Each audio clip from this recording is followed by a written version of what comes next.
Morning everyone. ઘરનું renovation start કર્યું. એમાં લાપી અસ્તર થઈ ગયું અને ફર્નિચરનું કામ ચાલે. યુપીવીસી ફર્નિચર, કાકા ફર્નિચર.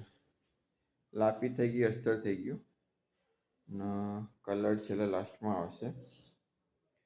તો મોસ્ટ ઓફ કામ પતી ગયું. ફિનિશિંગ આ કલર વાપર્યો. કિચન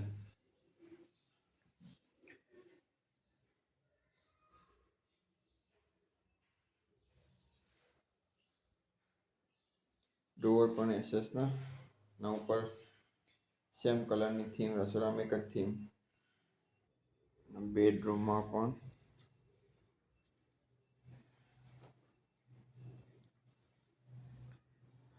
સ્લાઇડર નીચે ક્રીમ કલર, ઉપર વ્હાઇટ કલર.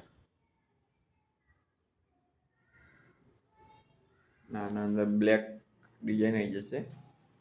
બ્લેક કલરનું હેન્ડલ આવશે. અહીંયા આખું વોલપેપર લગાવવાની ગણતરી એટલે માર્બલ ઢંકાઈ જાય.